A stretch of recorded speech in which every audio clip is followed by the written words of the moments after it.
안녕하세요. 형광펜 성경과 함께하는 성경 공부. 오늘은 예레미야 41장입니다. 저번 시간에 그데아랴라는 사람이 총독으로 일어섰습니다. 이제 바벨론 왕이 모든 유다를 멸망시키고 나서 아이감의 아들 그데랴를 총독으로 삼았거든요.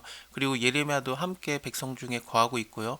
수많은 사람들이 모여들어요. 일단은 이 그데랴라는 사람이 굉장히 괜찮은 사람이에요. 바벨론 왕을 섬겨라, 그리하면 너에게 유익하리라. 이거 말 자체가, 물론 바벨론 왕이 지금 그데랴를 총독으로 삼았으니까 그런 것도 있겠지만, 하나님께서 예레미야를 통해서 계속해서 말씀하셨던 거, 바벨론 왕에게 항복을 해라, 그렇게 되면 너네가 살 것이다라는 얘기를 순종을 하는 듯한 느낌이 있어요. 그래서 너네가 하나님께 순종을 하고 있으면 유익할 것이다라는 그런 믿음이 있었던 것 같습니다. 수많은 사람들이 각처에서 모여들었습니다. 모압이라든지 암몬, 에돔과 모든 지방에 있는 유다인들도 바벨론 왕이 유다의 사람들 남겨둔 거, 그리고 사반의 손자 아이감의 아들 그데랴를 그들 위에 세웠다함을 듣고 모든 유다인들이 쫓겨났던 각처에서 돌아와서 유다 땅 미스바 그데랴에게 왔거든요. 근데 거기에서 하나의 얘기를 듣게 됩니다. 이스마일이라고 하는 사람이 있는데, 그 사람 암몬 자손의 왕 바알리스가 너의 생명을 취하려고 해서 보낸 자다. 그를 믿으면 안 된다라는 식으로 했고, 근데 아이감의 아들 그데랴는 그 밀고를 받아들이지 않아요. 심지어 가레아의 아들 요하난이 이 미스바에서 그데랴에게 비밀이 말해서 가로되, 청컨대 나로 가서 사람이 모르게 그 이스마엘 죽이게 해라. 그가 너의 생명을 취하게 해서 왜 지금 다 유다인들 모여들었는데 흩어지게 하면은 안 되지 않겠느냐라고 했는데, 그래도 너의 말은 진정이 아니다라고 안 믿었습니다. 그런 상황에서 7월이라고 하면은 그 4월에 완전히 예루살렘이 멸망을 당했었기 때문에 바벨론 사람들이 가고 얼마 되지 않은 상황이라고 보면 될 것 같거든요. 그런 상황에서 왕의 종친 엘리사마의 손자 그다냐의 아들 왕의 장관 이스마일이, 이 이스마일이 아마도 그다랴를 죽일 것 같다라고 이제 밀고가 이미 있었잖아요. 그 사람이 열 사람과 함께 미스바로 가서 아이감의 아들 그다랴에게 이르러서, 미스바에서 함께 떡을 먹다가 느다냐의 아들 이스마엘과 그와 함께한 열 사람이 일어나서 바벨론 왕의 그 땅의 총독으로 세운 바 사반의 손자 아이감의 아들 그다랴를 칼로 쳐 죽였습니다. 밀고의 내용이 실제였습니다. 이스마엘이 또 미스바에서 그다랴와 함께한 모든 유다인과 거기에 있는 갈대아 군사를 죽였습니다. 그래서 이스마엘이 이 총독 그다랴만 죽인 게 아니라 거기에 있는 모든 사람들을 다 죽인 거예요. 심지어 갈대아 군사까지도 죽였기 때문에 이 죽음에 대해서, 왕의 죽음에 대해서 다음 날까지 돼도 몰랐던 거죠. 이거에 대해서 아는 사람이 없었더라. 때 사람 80명이 수염을 깎고 옷을 찢고 몸을 상하게 하고 손에 소재물과 유황을 가지고 세겜에서 실로와 사마리아에서부터 와서 여호와의 집에 가려고 나아간지라. 이 사람들은 아마도 그 유다가 멸망당한 거에 대해서 슬픔을 표현하기 위해서 이렇게 수염을 깎고 옷을 찢고 몸을 상하게 하고 하나님의 집에 예배하러 가는 듯한 느낌이 있는데, 그 사람들을 만났을 때 느다냐의 아들 이스마엘이 그들을 영접하러 미스바에서 나와서 울며 행하다가, 이 울며 행하였다는 게 일종의 거짓말의 모습이었던 것 같습니다. 그들을 만나서 아이감의 아들 그다랴에게로 가자 하여서, 지금 자기가 그다랴를 죽였잖아요. 근데 그에게로 가자라고 이제 유인을 하는 거죠. 그래서 80명을 이끌고 가서 그들이 성 중앙에 이를 때 느다냐의 아들 이스마엘이 자기와 함께한 사람으로 더불어서 그들을 죽여서 구덩이에 던졌습니다. 80명 중에 70명은 죽임을 당한 것 같고 그 중에 10사람은 살아요. 그래서 이스마엘에게 뭐라고 말하냐면은, 우리가 밀과 보리와 기름과 꿀을 밭에 감추었으니 우리를 죽이지 말라 하였으므로, 이게 뭔 소리냐면 내가 이거 감추어 둔 거 이거 너한테 줄 테니까 우리를 죽이지 말아 달라는 일종의 생명의 값을 치른 거죠. 뇌물이라고 생각을 해도 되고 그렇습니다. 그래서 그걸 주겠으니까 우리를 죽이지 말라라고 하니까 그가 그치고 그들을 그의 형제와 함께 죽이지 아니하였습니다. 이스마엘이 그달에게 속한 사람들을 죽이고 그 시체를 던진 구덩이는 아사 왕이 이스라엘 왕 바하사를 두루에서 팠던 것입니다. 이거는 열왕기상 15장 22절에도 나오고 역대하 16장 6절에도 나오는데, 구덩이를 팠다라기보다는 좀 요새를 만드는 듯한 그런 느낌으로 성경의 구절이 쓰여져 있거든요. 그래서 북쪽에서 남쪽으로 쳐들어오는 것을 막게 하기 위한 경계선이 만들어졌던 거예요.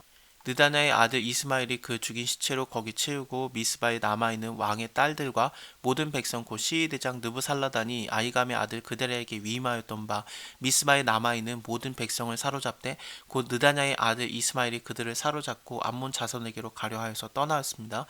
암몬 자손의 왕이 이 이스마엘을 보냈다라고 위해서 밀고가 됐었잖아요.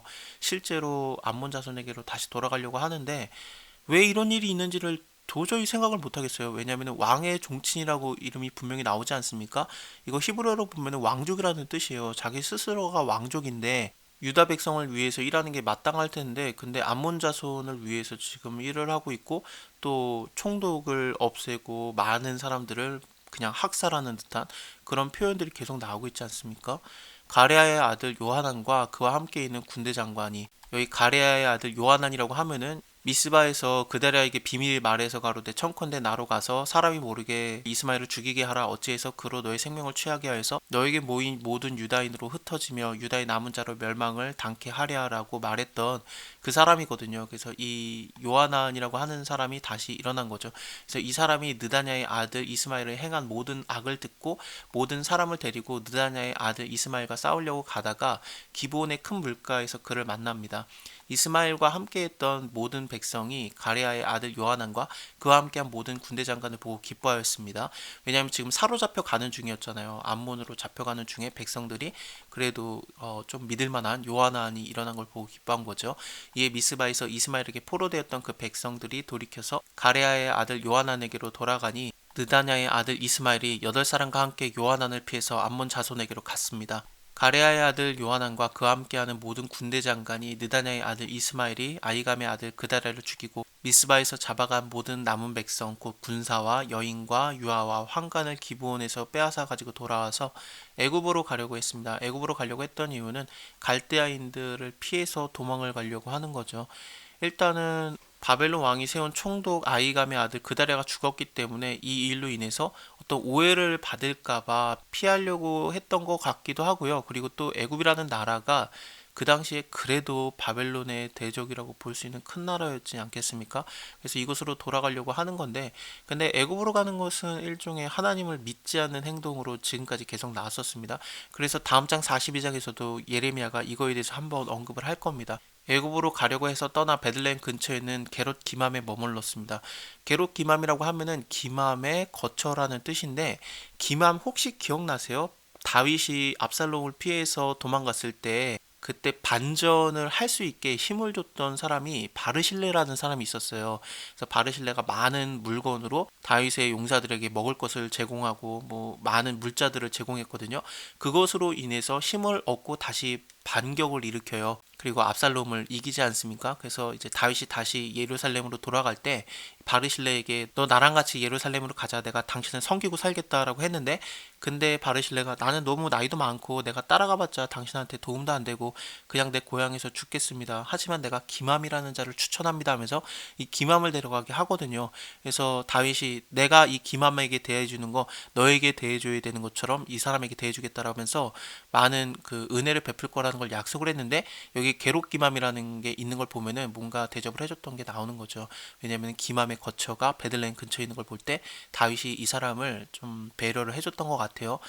이것을 어떤 사람은 생각할 때 기맘의 거처를 기맘의 여인숙 뭐 그런 식으로 표현을 하면서 베들레헴의 여인숙이 이거 말고는 없었을 가능성이 많다. 왜냐하면 베들레헴이 작으니까. 그렇다면 예수님이 태어나실 때 여기 기맘의 거처인 그 게롯 기맘에서 태어나신 게 아닌가. 물론 마구간에서 태어났지만 그렇게 생각하는 분들도 있는데 근데 여기는 베들레헴 근처고요.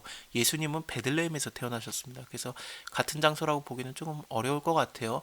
이렇든 저렇든 이 게롯 기맘에 머물렀으니 이는 그다냐의 아들 이스마엘이 바벨론 왕의 그 땅의 총독으로 세운 아이감의 아들 그다랴를 죽였으므로 그들이 갈대아인을 두려워하였습니다.